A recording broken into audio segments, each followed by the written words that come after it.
que vieram celebrar o teu nome, porque só tu és digno de receber a honra, a glória e o louvor.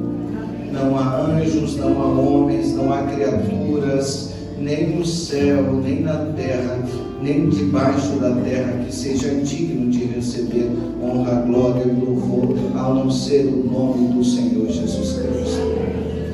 O apóstolo Paulo, Senhor, em Filipenses, dizendo que quem não aprende a louvar, a celebrar, a adorar, ele vai ter que se ajoelhar, querendo ou não, em reconhecimento à tua grandeza, quando ele diz que toda língua, todo joelho se dobrará e confessará que Jesus Cristo é o Senhor, para a glória de Deus. Louvado, Pai Santo, pelo momento que nós temos aqui na tua igreja que celebra, essa comunidade que te busca, essa irmandade, Senhor, que vem depositar todos os seus fracassos até, toda a sua perspectiva, toda a sua alegria, tudo que tem dentro de nós, nós depositamos diante dos teus pés. Aceita a nossa adoração, mas aceita a nossa vida no teu altar. Fala o nosso coração, como falou no momento da lição da escola sabatina, na adoração do louvor, agora no abrir da tua palavra. Não fala aquilo que a gente quer, aquilo que a gente precisa é o que fará sentido hoje para nós. Derrama teu Espírito no coração dos crentes que aqui estão. Fala, Senhor, e pode falar sem reservas. Traz incômodos para nós, para a gente refletir e ser transformado conforme a tua imagem. Porque nós oramos no poder, no nome e no sangue de Jesus Cristo. Amém. Mateus capítulo 25 é o texto dessa noite. Mateus capítulo 25.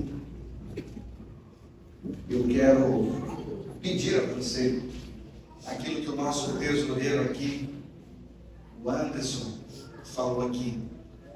O nosso auditório, o nosso lugar, onde nós vamos passar por algum tempo nele, estar em movimento. Eu quero pedir a você que ainda não fez o compromisso de um voto, você vai me ouvir falando muito isso. Pastor, esse auditório é para mim? Não é só para você não, é para quem você vai trazer para cá. Então, quando eu dou algo para alguém, eu tenho que dar o melhor. Mas esse auditório não é só para o outro, é um centro de adoração, é um centro de celebração. O Davi, rei de Israel, ele andando nas guerras, ele viu os templos dos pagãos, ele foi tocado por isso. E quando ele voltou para Israel, ele viu que a arca de Deus estava debaixo de pele de animais. E aquilo trouxe grande incômodo para ele. Ele disse: espera aí, o pagão que não adora o Deus verdadeiro tem um templo tão bonito, tão extraordinário, e o Deus verdadeiro, o Deus de Israel, está com a sua arca debaixo de pele de animais. É isso é tudo que a gente pode oferecer para Deus? E ele foi lá e disse assim: a partir de agora eu não faço um palácio, eu não entro num palácio melhor do que o palácio de Deus. O palácio de Deus tem que ser o melhor. E ele então consultou o profeta Natan. E Natan disse: Deus se agradou do teu desejo. Você não vai poder construir, mas você pode fazer algo. Você vai preparar todo o material, o teu filho vai levantar esse altar. E assim foi o templo de Israel levantado. Porque alguém ficou incomodado de ter visto templo sendo levantado para divindades falsas e o templo de Israel debaixo de pele de animais. Quando a gente fala desse local, nós estamos falando porque nós queremos trazer os nossos amigos para viver aquilo que a gente está vivendo, para sentir aquilo que a gente está sentindo, para comer com a gente, para nos tornar iguais ao redor da mesa, né, Anderson? Para a gente poder olhar olho no olho, falar de coração a coração, né, Marcos? Então, nós queremos esse movimento. Então, se você ainda não fez o seu voto com Deus, eu sei que alguns de vocês aqui estão passando pelo processo. E aqui eu peço licença aos irmãos, amigos, convidados que estão aqui, que ainda não são adventistas, são amigos convidados que estão aqui. Participe dessa experiência também, se você sente tocado. Eu quero depositar minha oferta para essa construção. O nosso auditório para 300 pessoas vai abençoar muito essa comunidade. Isso aqui, irmãos, o meu sentimento é, quando Deus me chama para um lugar, eu não sou pastor da igreja adventista. Eu sou pastor de uma cidade.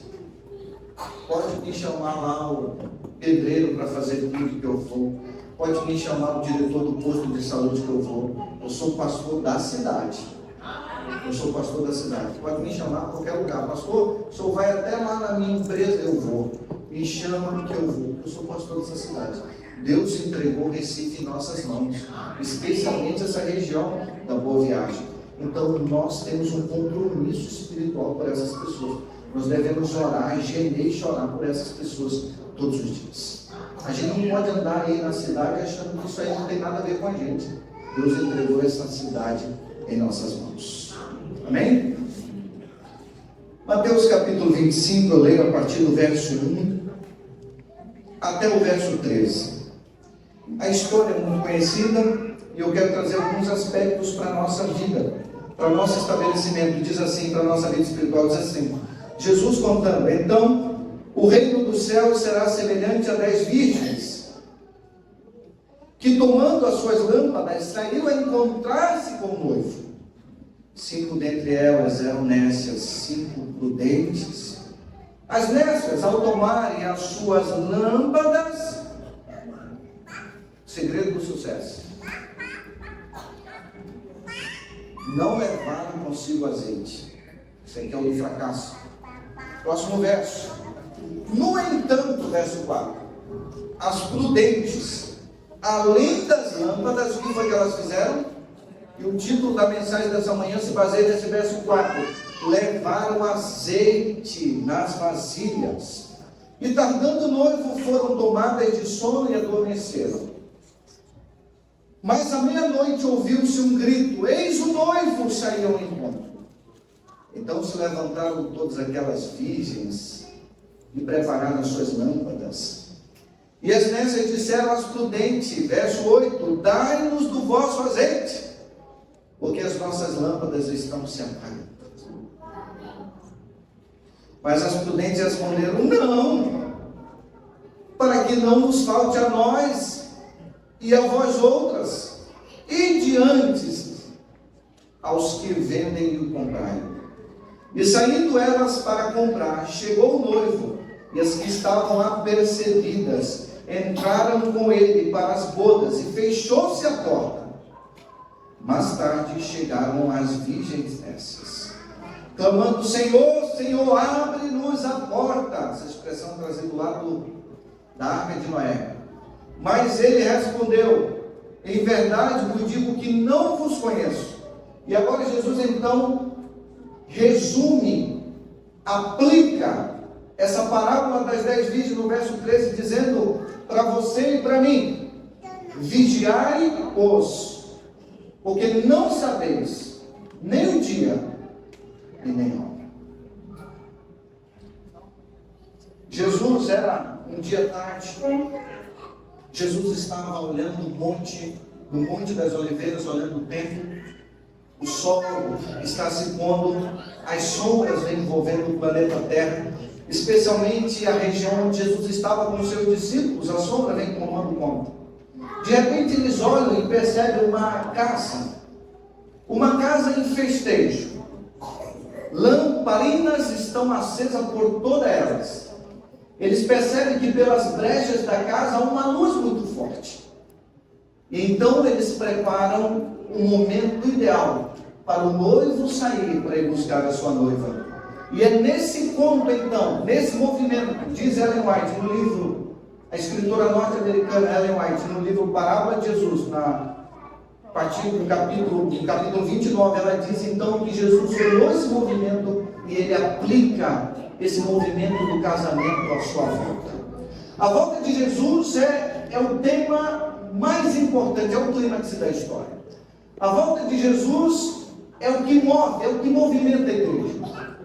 É aquilo que os apóstolos viveram. A palavra grega no livro Atos dos Apóstolos é o querigma. é o assunto da sua proclamação. Jesus vai voltar. Jesus vai voltar, você queira ou não, você esteja preparado ou não, você acredite ou não, você esteja morto ou vivo, Jesus vai voltar. Isso não é um assunto que tem a ver. O retorno de Jesus não é um assunto que você tem que se preocupar. O que você tem que se preocupar é estar pronto para isso. E nessa parábola então de Mateus capítulo 25, Jesus traz aqui uma diferença, apenas uma delas. O capítulo 25 então diz que o reino dos céus, falando da igreja, 10 virgens, 10 era o número mínimo para uma sinagoga ser formada. Nenhuma sinagoga era estabelecida com menos de 10 pessoas. É por isso que Jesus disse que eram 10, era uma igreja de 10. Uma comunidade só era estabelecida com 10 pessoas, menos que isso não era uma comunidade.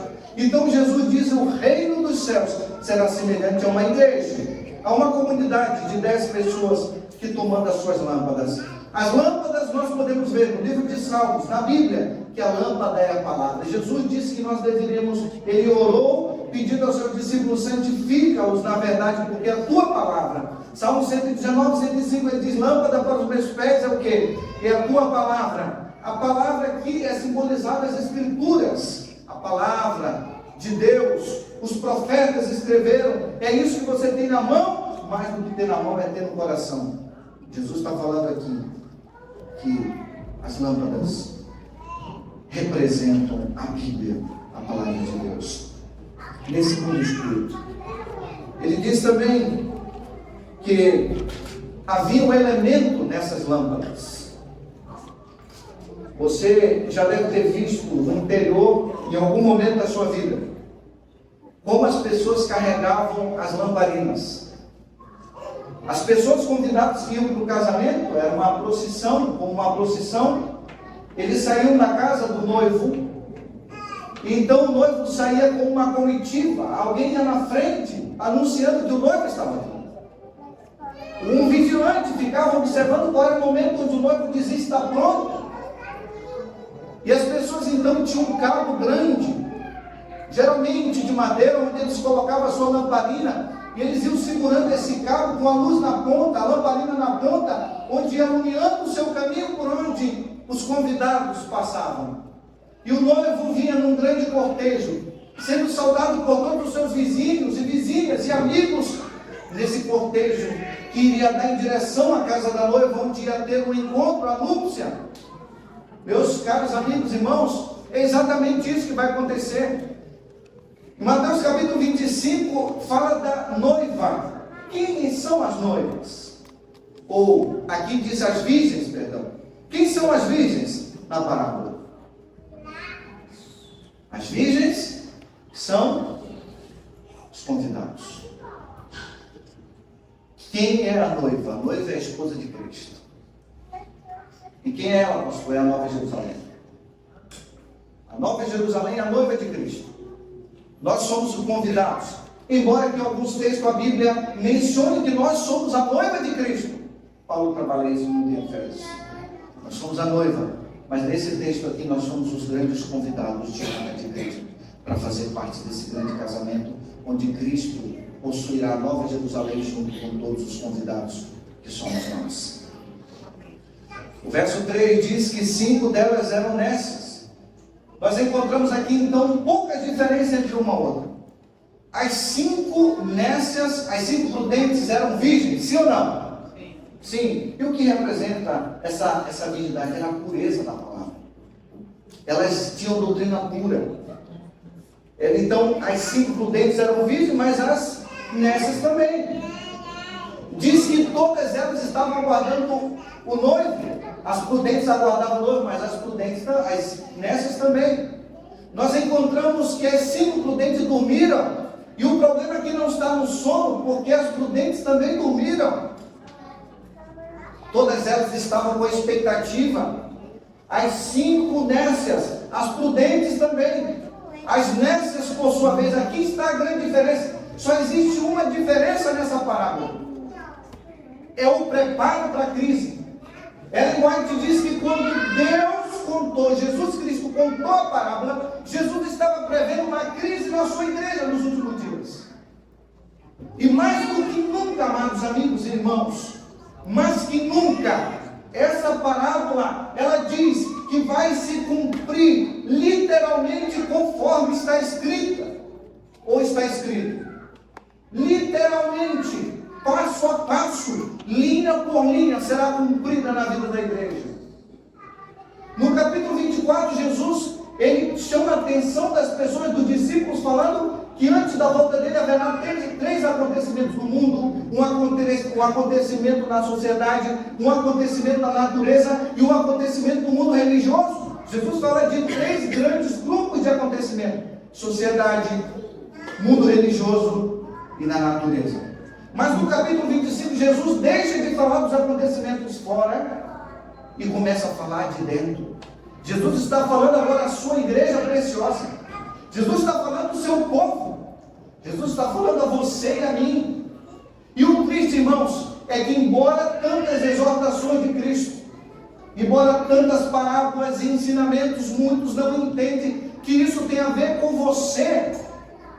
E a parábola continua dizendo então que a única diferença está no verso 4.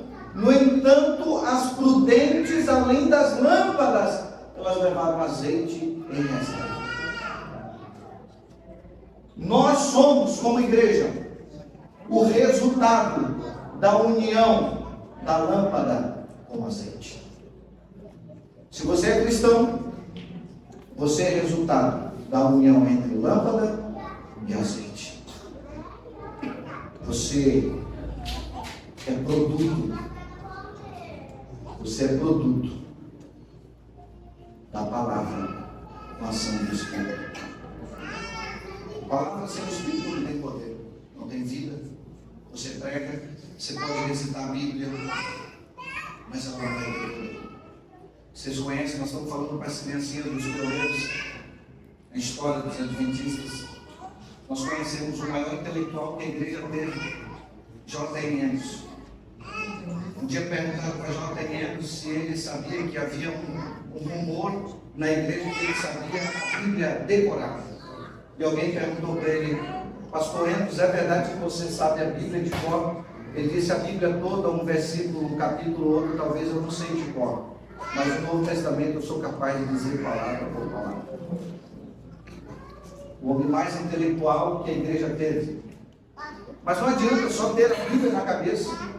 Você tem que ter a Bíblia no coração. Se você tiver apenas letra, a letra vai matar você. Por isso nós somos resultado da unidade entre palavra e espírito, entre lâmpada e azeite. A diferença entre essas 5 prudentes é que elas tinham azeite em reserva. Elas tinham estoque. Elas tinham estocado o seu azeite. O que representa esse azeite? Esse azeite, ele vai ser necessário, usado no momento de crise. Nós somos um povo maluco, povo adventista. Por quê, pastor? Porque nós somos os únicos que temos uma profecia contra nós mesmos. Você vê no mundo evangélico, as pessoas profetizam só coisa boa para eles. Quando vier a tribulação, ele diz: vai ter o arrebatamento da igreja, a igreja não passa pela tribulação. Mas nós não. Nós vamos passar pela tribulação. O povo evangélico, de maneira geral, diz: a igreja não passa pela tribulação. Só quem vai sofrer o anticristo aqui é quem não for arrebatado. Mas nós não. Nós vamos passar pela tribulação. Nós vamos conviver nos momentos do decreto dominical. Nós vamos conviver no momento das pragas, assim como os israelitas conviveram no momento das 10 pragas do Egito. Só que tem uma diferença. Nós vamos conviver com as pessoas, mas nós não vamos ser afetados pela praga. Nós temos uma profecia, nós vamos ver a angústia das pessoas sofrendo, os ímpios se rendendo, confessando depois de grandes ataques, de grandes fúrias. Somos um povo que tem uma profecia contra nós. É para esse momento que o Espírito, que o azeite vai fazer parte. Eu quero dizer para você que orar não é apenas ao redor do pão quando você vai tomar um alimento. Um dia eu vou pregar aqui sobre os 4 estágios da oração. Oração não tem a ver apenas com orar ao redor da mesa. Oração não tem a ver com você apenas orar pela tentação. Jesus ensina isso em Lucas 23. Oração não tem a ver apenas com orar pedindo o livramento da tentação para suportar a angústia, mas para você, se possível, enfrentar a morte. E aqui lembro do grande pregador, príncipe dos pregadores, Charles Spurgeon, diz que o cristão deve estar pronto para duas coisas: pregar e morrer. Se você não estiver pronto para essas duas coisas, cuidado, você pode não ser um cristão ainda completamente, porque o cristão ele deve estar pronto para pregar e para morrer a qualquer momento.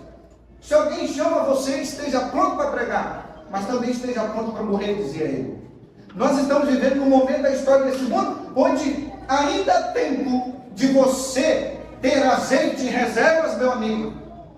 Minha irmã, é hora de acordar. O apóstolo Paulo diz: desperta tu que dormes. A palavra de Deus constantemente está nos chacoalhando a gente abrir os olhos, estocar, porque muitos já têm um azeite que está acabando e a chama está apagando. Deus tem um povo nessa terra.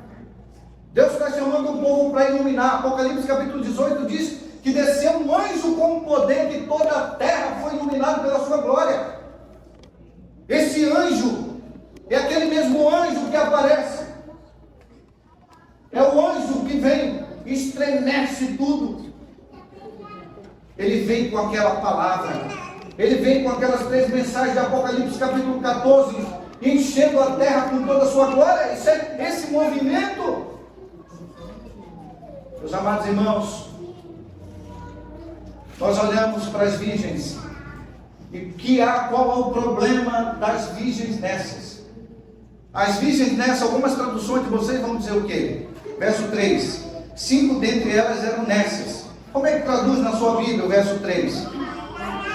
A minha traduz nessa, é de vocês. Como? Sem juízo a sua?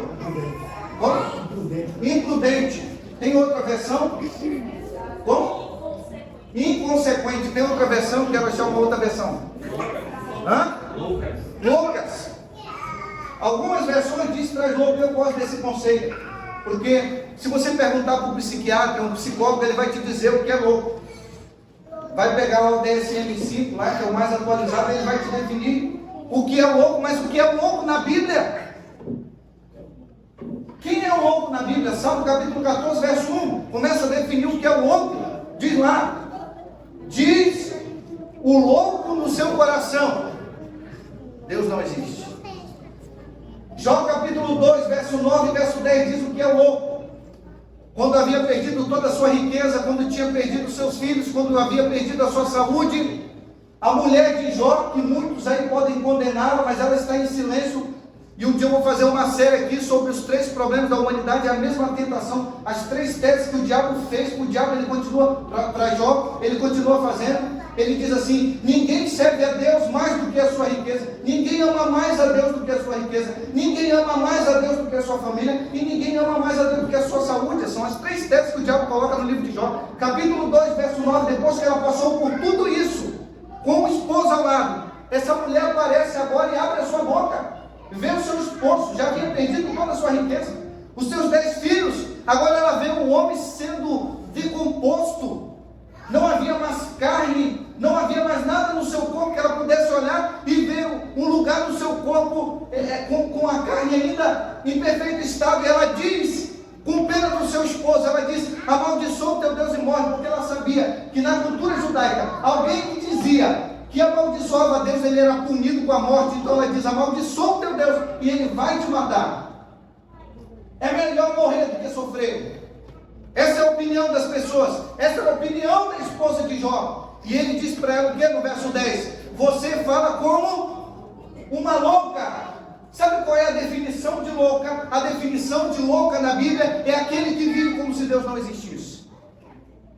Por isso, Mateus capítulo 25 está dizendo para nós que elas eram loucas. Por que elas eram loucas? Porque elas viviam como se Deus não existisse. A pior coisa que pode existir para alguém dentro da igreja é viver como se Deus não existisse. A pior coisa que pode existir para um filho filho da igreja.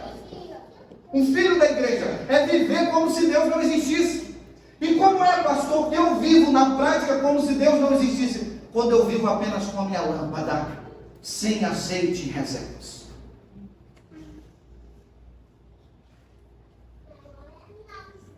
Quanto de azeite você tem na sua vida?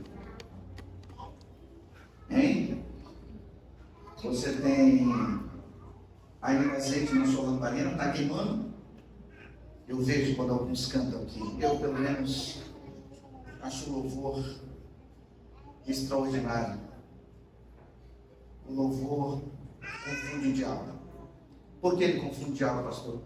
Porque o louvor na aprovação, o diabo não está preparado para receber o louvor da boca de alguém que está passando por um momento de aprovação. Você não só confunde o diabo, você desconcerta o diabo, porque confundir é pouco para ele. Você quer desconcertar o diabo em você entoar um louvor no momento da aprovação. Posso estar falando com alguém que está vivendo com o seu casamento lá dentro de um precipício, um divórcio, e você está gemendo, está chorando, achando que já acabou, não tem mais jeito. Eu quero dizer para você, em nome de Deus vivo, quem tem a palavra final não é ele ou ela. A cura das suas feridas pode ser o azeite. Eu tenho algum tempo de ministério, é pouco, mas eu nunca, abro parênteses, nunca acompanhei um processo de divórcio de um casal que tivesse bem espiritualmente. Nunca. Até hoje. Tem pastores aqui. Se você acompanhou, me conte. Eu tenho curiosidade para encontrar um casal até hoje que se separou que estivesse bem espiritualmente. A primeira coisa que você vê como uma pessoa que está divorciando é: como é que está a vida espiritual de vocês? Qual foi a última vez que vocês oraram juntos, de mãos dadas, cara a cara? E eu não estou falando de um culto longo, eu estou falando de oração. Tem casal que não ora com a esposa não ora com o casal. Meu irmão, acorda ele de manhã ou antes de dormir, que nós não oramos hoje junto. Ou na última das hipóteses, você chegou, ele já está dormindo, ela está dormindo, se ajoelha ao pé da cama, coloca a mão sobre ele, sobre ela e ore por ela. Mantenha a unidade em oração, mesmo quando ele não quer, mas orar por ela não quer orar com você. Queridos amigos, azeite é uma necessidade da igreja nos últimos dias. Aceite a necessidade que você pode ignorar tudo nessa vida, mas Jesus disse que essa é a nossa necessidade nos nossos dias. Meus amados irmãos, eu vejo uma igreja em muitos lugares fria, acabando. Estava passando um dia de recesso lá em Brasília, fui visitar uma igrejinha. Eu saí de lá mais triste do que eu entrei, de ver a condição de uma igreja lá no interior, lá da região do Distrito Federal, uma igreja sem vida, onde nem mesmo os adoradores acreditavam no que eles estavam cantando e pregando, porque não havia azeite. A minha percepção é que não havia fogo. A chama tem que arder dentro de nós. Se eu quero que a chama vá arder no coração de alguém, eu tenho que arder na minha primeiro. A meditação da semana passada, o pastor Emilson falando na meditação, falando sobre amizade, achei um texto muito bonito, e ele diz assim, ele faz uma pergunta: como você fazer amigos, né? Não é aquele famoso livro lá não, como fazer amigos e influenciar pessoas, o Card, né? E não é esse, mas ele diz assim: a sugestão para você fazer amigo, a primeira coisa é você ser amigo. Você não pode fazer amigos se você não entrega a sua amizade. Você não pode buscar amigos se você não é capaz de entregar o seu coração. É a mesma coisa que você querer, por exemplo, querer que as pessoas te chamem para comer. Ninguém nunca me chamou para comer. Mas você chamou quantos? Ninguém nunca me visitou, pastor. E você visitou quantos? Para você ter isso, você tem que fazer. Jesus está falando que nunca houve na história um momento que a igreja tivesse mais necessitada de azeite do que hoje. Azeite. Qual é a quantidade de azeite? Eu não sei. Eu não sei nem mesmo da minha esposa que dorme comigo. Eu sei o quanto eu preciso, mas eu não sei o quanto a minha esposa precisa. Eu posso interceder pela minha esposa e ela por mim. Eu posso orar pela minha mãe e sei que ela ora por mim todos os dias de manhã cedo. Mas eu não sei a quantidade de azeite que a minha mãe precisa, que a minha esposa precisa. Eu sei o quanto eu preciso. A busca do azeite não pode ser emprestado. Você não pode passar o seu azeite para ninguém. Mãe, pai, esposas que estão aqui, você pode amar o seu esposo, você pode dar vida por ela ou por ele. Você daria a vida para o seu filho? Pastor, nem conteste essa possibilidade, porque em uma adversidade da vida, num assalto, o homem geralmente é o primeiro que levanta, entrega o peito aberto para defender sua família, é ou não é? Só que há uma coisa que você não pode fazer, mesmo você sendo sacerdote, é querer adivinhar a quantidade de azeite que seu cônjuge precisa, que seu filho precisa. Isso não é um convite a você não orar mais, interceder por ele ou por ela. Eu estou falando de quantidade de azeite para suportar a prova dos últimos dias. Ah, meu amigo, o profeta Ezequiel disse que isso é tão intransferível que, se você olhar no capítulo 14, verso 20 de Ezequiel, o profeta Ezequiel teve uma visão dos últimos dias na terra, e ele diz, olha como esse texto é poderoso, eu volto para cá nesse instante. Ezequiel capítulo 14, verso 20, ele teve a visão falando dos pesos pesados dos últimos dias. 14, 20 do livro do profeta Ezequiel. Olha o que ele diz. Ele diz assim, 14, 20 de Ezequiel: tão certo como vivo eu, diz o Senhor, ainda que Noé, Daniel, só peso pesado na fé, e Jó estivesse no meio da terra naqueles dias de destruição, eles não salvariam nem seus filhos, nem suas filhas, pela justiça salvariam apenas a si mesmo. Você está entendendo o nível de profundidade que é a vida espiritual? Você não transfere para ninguém, a autoridade espiritual é sua, é você que busca, é você que sabe a quantidade.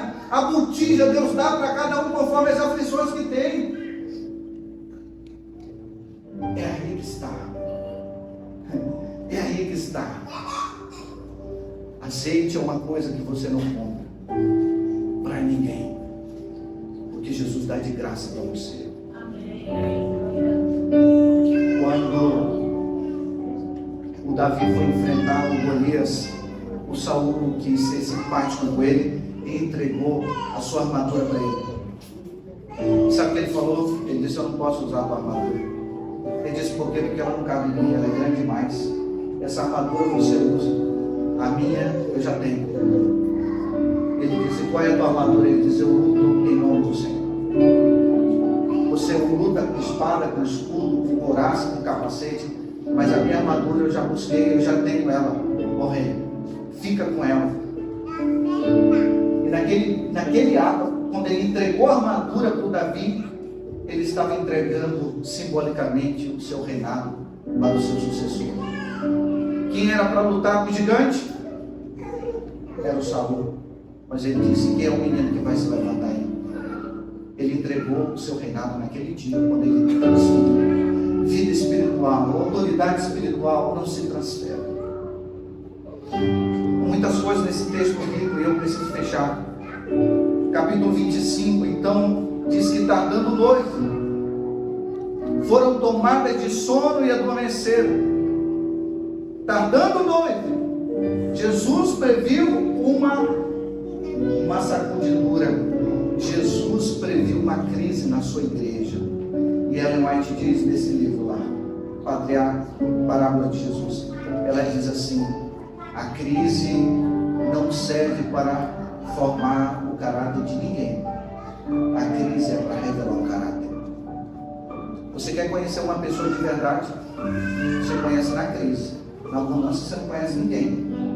É na crise que você conhece. Por isso ela diz: a crise não forma caráter. É a abundância que forma o caráter. É hoje que se forma o caráter. Na crise você só revela o seu caráter. Você revela quem você é na crise. Quando o seu casamento está acabando, quando você está desempregado, é quando você está com a sua saúde debilitada, é quando as provações pressionam você de todos os lados, e é aí que você vai revelar o seu verdadeiro caráter. Então se levantaram todas aquelas virgens, prepararam suas lâmpadas. As loucas disseram às prudentes: dai-nos. Não tinha como. E saindo elas comprar, foram tentar buscar a vida espiritual no último tempo.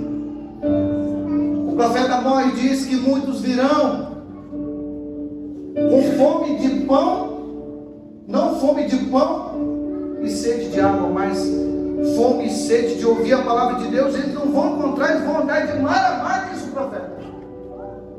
É esse momento onde as pessoas vão buscar onde é que tem Bíblia, onde é que tem uma igreja aberta. Eles vão até entrar na igreja, mas não é a igreja que é um lugar sagrado. O que dá vida para nós, essa palavra, é quando o Espírito Santo ainda está aqui traduzindo com gemidos inexprimíveis a minha oração, trabalhando no meu coração, me convencendo da verdade, da justiça e do juízo. Se o Espírito Santo não está mais, isso aqui é tinta e papel. Mas qual é o poder que tem nessa tinta e papel? Não são as letras, mas é o que está por detrás da letra.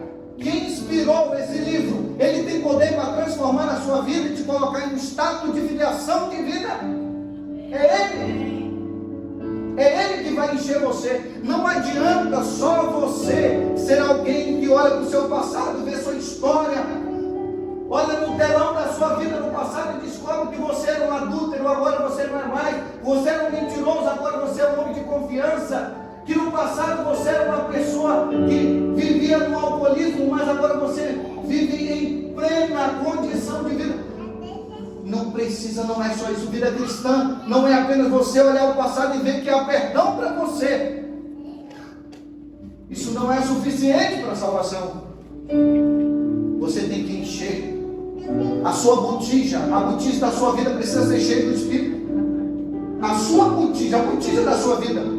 Senão a sua lamparina, mesmo que tenha o melhor fogo do mundo hoje, que alumia qualquer caminho, que desperta qualquer coração gelado e congelado, esse fogo, se ele não for alimentado com óleo, com azeite do Espírito Santo, um dia esse fogo vai acabar. É por isso que você vê pessoas no passado que cantavam, que pregavam, pastores até, que batizavam, que arrastavam multidões, fracassaram na fé, porque um dia permitiram que a botija da sua vida acabasse, o azeite acabasse.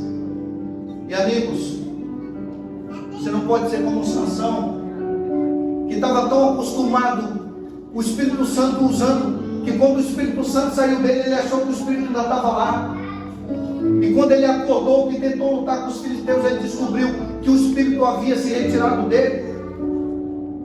Meus amados irmãos, chegou a hora, chegou o momento da gente anunciar, chegou o momento de nós levantarmos a nossa lamparina, porque senão a Bíblia está falando para nós que fechou-se a porta. Essa expressão é trazida no livro de Gênesis do dilúvio. Quando Noé entrou na arca, fechou-se a porta. Essa expressão, porta da graça, é trazida lá de Gênesis. Jesus usa aqui dizendo: acabou para você, não há mais jeito. Diz que essas virgens voltaram e disseram: abre-nos a porta, assim como os antediluvianos bateram na porta da arca, pedindo para Noé abrir a porta. Mas não houve ninguém que pudesse abrir a porta da arca, porque Apocalipse capítulo 3 diz que a porta que Deus fecha, ninguém mais pode abrir. E era o próprio anjo de Deus que fechou a porta da arca naquele dia. Por isso a Bíblia está dizendo que quando eles vieram, a porta estava fechada, e Jesus olhou da face de cada uma delas e disse nessa parábola: eu não sei quem vocês são, eu não conheço vocês. Esse é o mesmo grupo de Mateus capítulo 7 que diz que muitos dirão: nem todo aquele que diz Senhor, Senhor entrará no reino de Deus, mas aquele que faz a vontade do meu Pai que está no céu. Mas eu, porém, em teu nome eu profetizei, eu expulsei demônio. Eu não sei quem vocês são. É o mesmo grupo. Você imagina, e eu estou terminando, literalmente, estou na última parte da minha mensagem dessa manhã, e eu quero perguntar para você: a coisa mais triste para o povo de Deus, meus irmãos, é alguém que começou e terminou, naufragou na fé. Nós olhamos a história de alguém, lembra a história de um pioneiro chamado Moses Hu, aquele homem que era um grande ganhador de pessoas. Ele entrava no meio espiritualista, ele ganhava, ele debatia com os espíritas. Um dia Ellen White chegou com ele e disse assim: olha, cuidado com o que você está fazendo, você está indo sozinho, você não pode ir para esse combate sozinho, leve alguém com você. E ele não aceitou o conselho da profetisa de Deus que estava vendo lá na frente, que eles já estavam em processo de naufrágio na fé. Um dia ele conversando com um grande espírita, um grande debatedor nos Estados Unidos, sobre assunto espiritualista, e ele lá com a Bíblia dele, sem ninguém, se ajudando, sem alguém para orar por ele, ele debatendo com esse grande espírito. O que aconteceu? Ele conta depois a sua história. Ele diz: eu tinha argumento para vencer aquele homem, eu já tinha debatido com homens maiores, com maiores intelectuais no assunto, mas naquele dia, cheio de si, achando que ia vencer o debate, ele perdeu o debate. E ele perdeu o debate da pior maneira que alguém pode perder. Sabe como? Ele conta a sua história que em decorrer do momento do debate ele sentiu umas forças externas envolvendo a sua vida, como se alguém estivesse ficando possuído. Sabe o que aconteceu com esse grande intelectual do Adventista primitivo, Moses Fulton? Se converteu ao Espiritismo. Começar na fé não é suficiente. Começar na fé não quer dizer terminar na fé. Por isso que Paulo diz: combati o bom combate. Depois ele diz: eu completei a carreira. E depois ele diz: eu guardei a fé. Termino falando a você, a coisa mais triste vai ser Jesus olhar no rosto de alguns e dizer para você: eu não sei quem é você. Senhor, eu sou lá da comunidade, lá de Recife. Lembra que eu cantava? Quando eu cantava, as pessoas se tremiam no banco. Pastor, eu fui dizimista desde o primeiro mês de idade. Pastor, era vegetariano. Seu pastor vai estar dizendo: não posso fazer nada, você é ousado. Eu sou um pastor que está dizendo: eu não sei quem você é. A coisa mais triste que pode acontecer com um crente vai ser ouvir da boca de Jesus: desculpa, eu não sei quem você é, eu não conheço você. Posso fazer um apelo nessa manhã? Você está pronto para responder? Então lá vai. Quantos nessa manhã gostariam de se levantar e dizer: pastor, aqui é uma mulher, aqui é um homem, é um jovem, e agora Deus falou no meu coração algo que eu vou dizer para você. Você pode não gostar, ficar contrariado com o que eu vou dizer, mas eu estou aqui para agradar o Deus vivo. Eu prefiro que você fique com raiva de mim e vá para o céu, do que você me amar e ir para o inferno. Eu vou dizer algo para você: se você tem alguma coisa na sua vida, até um relacionamento que está atrapalhando a sua vida espiritual, termine hoje esse relacionamento. Acabe com ele hoje. Se o seu problema para você não ter azeite é a pornografia, faça como aquele autor do livro Os 7 Estágios da Tentação, o Edson, que ele chegava no hotel onde ele ia ficar, e ele ligava antes e dizia: olha, se fosse hoje em dia, ele desconecta o Wi-Fi, tira a televisão do meu quarto, tira tudo de lá. Eu só fico nesse hotel se você fizer isso por mim. Por quê? Porque eu sou um ex-viciado na pornografia. Não há azeite quando você está se entregando a isso. Não há azeite para você que é mentiroso, que deu fraude ao seu irmão, que rouba o seu irmão. Não há azeite para você. Permita que o Espírito de Deus encha você, encha a sua vida. E prepare-se para encontrar com teu Deus. Prepara-te, ó comunidade adventista de Boa Viagem, para encontrar com teu Deus. Quantos nessa manhã gostariam de dizer: pastor, aqui é um homem, estava fazendo um apelo outro dia, o povo duro, apelando para o batismo, e ninguém levantava. Eu fiz o apelo e levantou um menino. Os pais ex-adventistas não queriam saber da igreja, mas iam, porque o filho estudava na escola adventista e ele tinha espectro autista, e ele dizia assim: eu quero ir na igreja, e o pai levava ele para ir na igreja. Coronel, ela é uma empresária, uma grande empresária, levando o filho para a igreja. E naquele dia eu fiz o apelo, ninguém queria aceitar. Aí esse menino está lá, assistindo o culto, 11 anos de idade. Na hora que eu fiz o apelo, que eu olhei para ele e disse, o apelo hoje é para você. Aquele menino levantou lá do banco e foi lá para frente e se ajoelhou. Quando ele fez isso, os pais se emocionaram. Deus estava falando com aquele menino que achava que ele não entendia o sermão, que ele estava lá assistindo o culto, mas que não capturava nada da mensagem. E ele disse, mamãe e papai, Deus está me chamando, eu estou indo lá na frente porque eu quero ser batizado. E ele saiu e foi lá para frente e se ajoelhou lá perto do púlpito onde eu estava pregando. E os pais um segurou na mão do outro e disseram, vamos também, a gente não pode deixar o nosso filho tomando uma decisão tão importante da vida dele sozinho. E levantaram.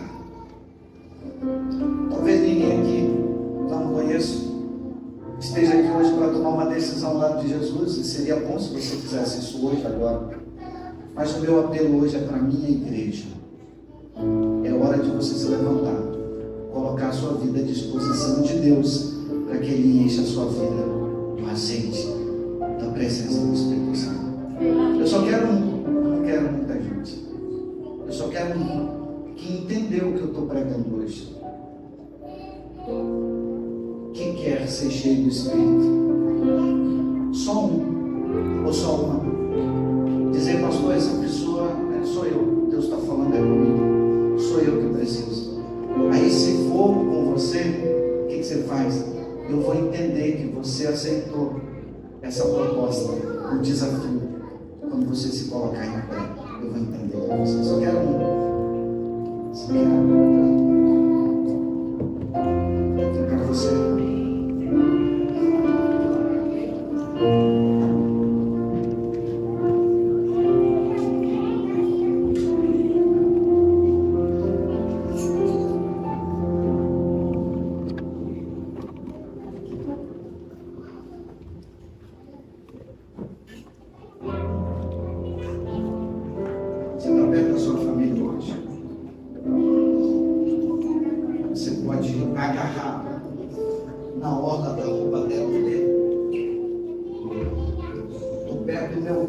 Da minha mãe, então segura.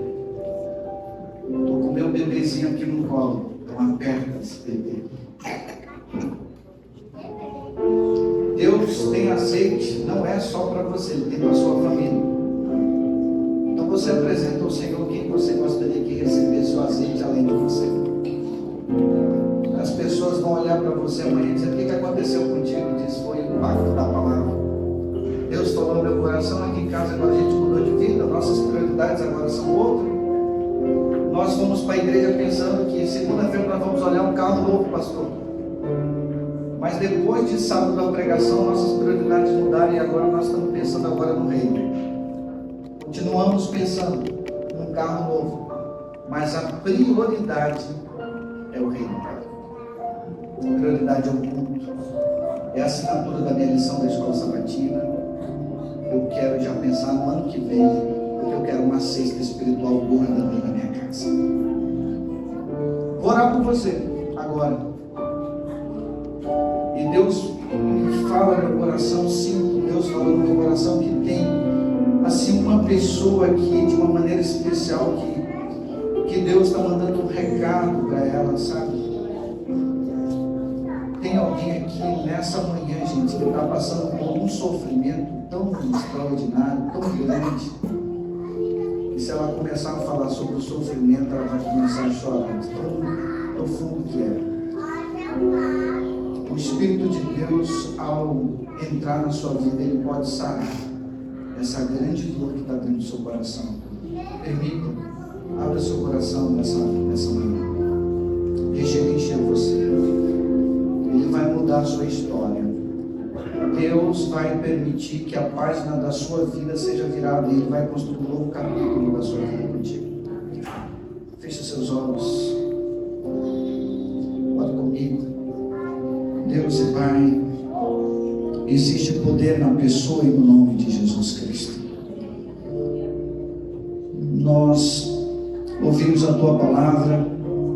Senhor pregando, e quando o Senhor falou para os apóstolos, para os discípulos, o Senhor olhou e viu a igreja adventista da comunidade de Boa Viagem. A comunidade adventista de Boa Viagem estava nos teus olhos quando o Senhor contou essa parábola. E viu que muitas pessoas aqui eram pessoas nécias, pessoas insensatas, imprudentes. Mas quando a tua palavra foi aberta, muitas pessoas saíram em busca do seu azeite, para estocar azeite, para ter a sua botija cheia, não para ter apenas a lamparina queimando, mas a botija cheia, para um momento de crise, para ter azeite em reservas, azeite em estoque, para a gente cantar, para a gente contar, anunciar para Boa Viagem, anunciar para Recife, que o nosso Deus vive, que Ele transforma vidas, que Ele une casamento, que Ele é capaz de buscar o pecador mais no profundo da desgraça humana, que o Senhor pode arrebentar o pecador que está prisioneiro nas correntes dos vícios e nas mãos do diabo. A tua palavra tem poder. Foi por isso que o apóstolo Pedro disse: nós pescamos a noite inteira, nós não pegamos nada, mas sob a tua palavra nós vamos estender a rede. E quando eles estenderam a rede, eles viram que a rede estava cheia de peixe, ao ponto que eles não podiam carregar e nem puxar a rede para o barco, porque foi sob o efeito da tua palavra. E a tua palavra está falando ao coração das pessoas, transforma, faz tremer a vida deles, meu Deus. É no nome de Jesus que eu oro. Amém.